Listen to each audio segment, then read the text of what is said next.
आरोही ने जल्दी से उसने मुड़कर देखा तो उसे अद्विजय के पास कोई भी नुकीली चीज दिखाई नहीं दी, जिससे कि वो कंफ्यूज हो गई।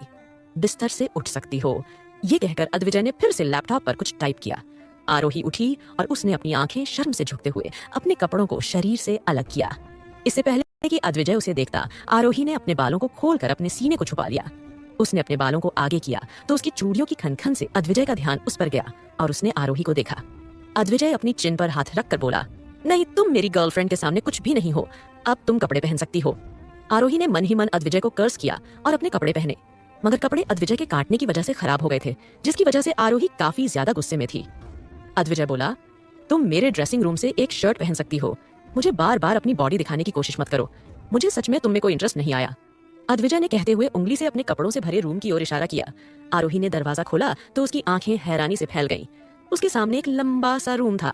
इसकी चौड़ाई काफी कम थी मगर लंबाई काफी ज्यादा थी। रूम की दोनों वॉल्स के पास लंबी लंबी रैक्स रखी हुई थी, जिन पर शुरू में तो अद्विजय की शर्ट्स, कोट, पेंट, महंगी महंगी वॉच, शूज, परफ्यूम और जैकेट्स आदि काफी सारी चीज रखी हुई थी। आरोही ने जब अद्विजय की एक शर्ट निकाली तो उसकी नजर लड़कियों के कपड़े पर भी गई। वहां पर अद्विजय के कपड़ों से ज्यादा तो एक लड़कियों के कपड़े थे, मगर उन्हें देखकर ऐसा लग रहा था कि उनमें से कोई भी कपड़ा पहना ही नहीं गया हो।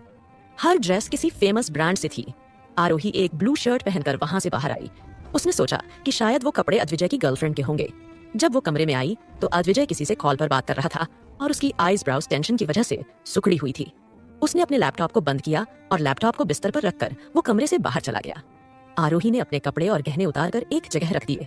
बिस्तर के किनारे पर बैठे हुए वो अद्विजय के आने का इंतजार करने लगी, मगर अद्विजय नहीं आया तो वो बिस्तर पर ठंड की वजह से लेट गई और वीडियो कॉल पर उसने धानी से बात की।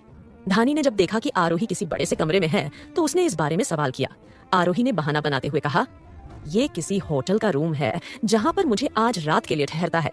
मम्मा जल्दी ही कल ही आपसे मिलने आएगी, अब आप सो जाइए। ये कहकर उसने धानी को सोने के लिए कहा। वीडियो कॉल काटने से पहले ही आरोही ने देखा कि उसे राहुल का कॉल आ रहा था। उसने वीडियो कॉल कट करते ही राहुल के कॉल को उठाया।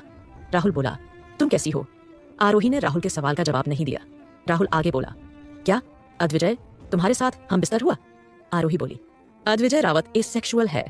राहुल बोला, यस आई नो, सो तुम्हें और मेहनत करनी होगी।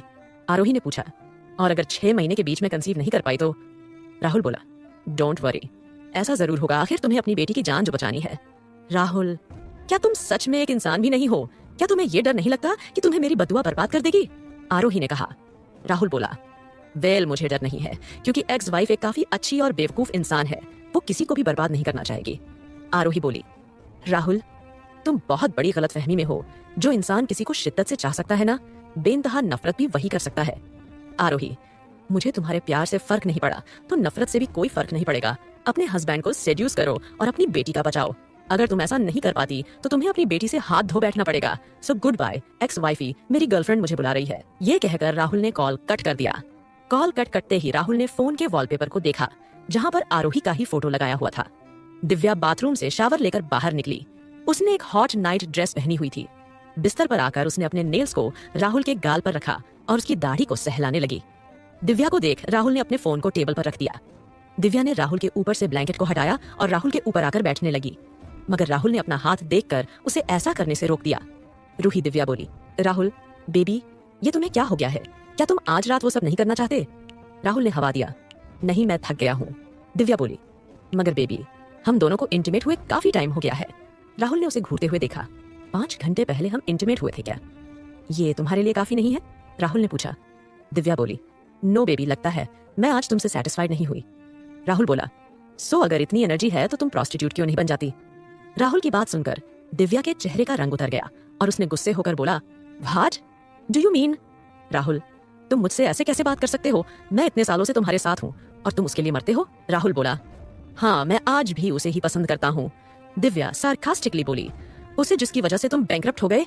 जवान संभाल कर बात करो दिव्या, ऐसा ना हो कि मैं तुम्हें दर दर की ठोकर खाने के लिए छोड़ दूं। दिव्या बोली, राहुल माना कि मेरी फैमिली तुम्हारी जितनी रिच नहीं थी, मगर अब तो मेरी फैमिली के सामने कुछ भी नहीं हो, तब भी मैं तुम्हारे साथ हूँ और तुम मेरे साथ। राहुल बोला, अगर तुम जाना चाहती हो तो जा सकती हो, मैं तुम्हें रोकूंगा नहीं। राहुल से बहस होने के बाद दिव्या बिस्तर से उठी और वो वहां से जाने लगी। राहुल बोला, रुको।